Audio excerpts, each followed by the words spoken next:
Dry January day 23, 1 week left. And at this point, you can probably identify with one of the two. Number one, you're glad there's only 1 week left and you are ready to go back to drinking in February. Your goal was just don't drink for the month of January.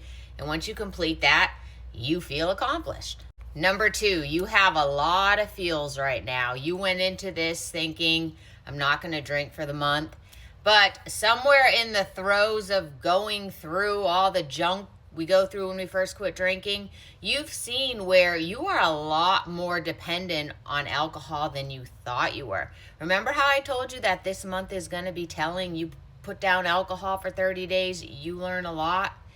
And you're seeing where it has kind of wreaked havoc on your mental health, your sleep, your physical health, your mind, the way you think. And you don't feel ready to just go back to your regular scheduled drinking program in February. And then the future tripping comes in. You're thinking about that event in February or that trip coming up or that anniversary, that birthday. Maybe you have a spouse or a partner who is doing Dry January with you and they plan on going back to drinking. Maybe they're excited about going back to drinking and you feel safe having your support buddy there and you're like, oh, well, how am I going to do this if I don't have my support buddy with you? And it's just building momentum in your mind. Your thoughts are racing. You feel like you're all over the place. That's what future tripping is. And that's why when we quit drinking, we're told you take it one day at a time. And here's some insight on that I learned in my sobriety.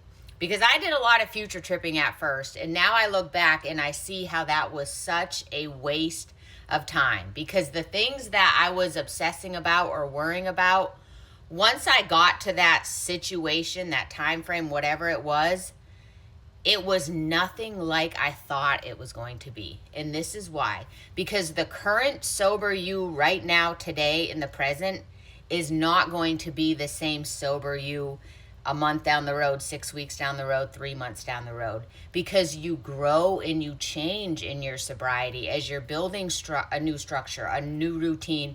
You're building new habits. The benefits are growing from not drinking. You're seeing more and more and more. It changes how you think up here. So just know when that event comes, you're not going to feel the same as you do right now. And let this encourage you. I learned that event that I was obsessing about, when I actually got to that and was whatever that event was, I was surprised at how it was nothing like I thought it was going to be. And side note, it was always, I can't think of one event where this wasn't true. It was a lot easier to get through than I thought it was going to be.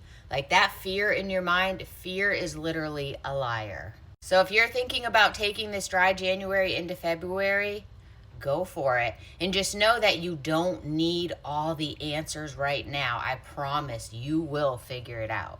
And remember your why. There was a reason why you felt drawn or inclined to do a Dry January. And just be honest with yourself. If I do go back to drinking, how is it going to be different? How is taking a month off from alcohol going to magically heal me and I'm going to be cured and I'm not going to have those same issues with drinking that I had back in 2024, which led me to want to take a month off from drinking and explore sobriety. Just something to think about. Dry January, day 23. Let's go.